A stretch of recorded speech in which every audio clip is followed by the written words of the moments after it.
We're probably now, I think, at least as far as I'm concerned, closer than ever before. We're fighting for the same thing. President Trump attempting to put up a united front with Senate Majority Leader Mitch McConnell, despite lobbing this criticism just hours before at the Senate McConnell leads. And I'm not going to blame myself, I'll be honest. They are not getting the job done. The president attempting to appease both the GOP leaders he needs to get his agenda passed and the anti-establishment wing of the party, spearheaded by his former chief strategist, Steve Bannon. This is not my war. This is our war. Mitch, the donors are not happy. They've all left you.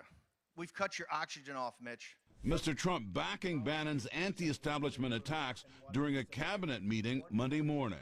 Steve is very committed. He's a friend of mine. You had a few people that really disappointed us. They really, really disappointed us. So I can understand fully how Steve Bannon feels. Before vowing to pressure Bannon to back down in his effort to unseat a number of Republican incumbents. Steve is doing what Steve thinks is the right thing. Some of the people that he may be looking at, I'm going to see if we talk him out of that, because frankly, they're great people. Senator John McCain making a passionate plea against the nationalist worldview championed by Mr. Trump and Bannon while accepting the Liberty Medal. To abandon the ideals we have advanced around the globe, to refuse the obligations of international leadership and our duty to remain the last best hope of Earth for the sake of some half-baked, spurious nationalism cooked up by people who would rather find scapegoats than solve problems is as unpatriotic as an attachment to any other tired dogma of the past that Americans consigned to the ash heap of history. Mr. Trump also breaking his silence about the deaths of 4 U.S. servicemen in Niger nearly 2 weeks ago. I've written them personal letters.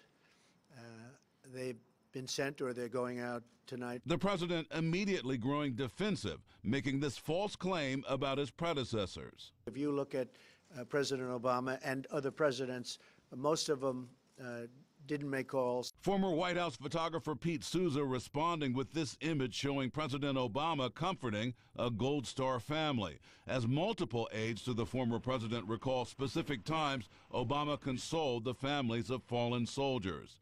Obama's former deputy chief of staff lashing out at Mr. Trump on Twitter. Mr. Trump also boasting about his administration's response to hurricane-ravaged Puerto Rico, again placing blame on local officials. It was in really bad shape before. We have done, I will say this, we have done. People don't have drinking water.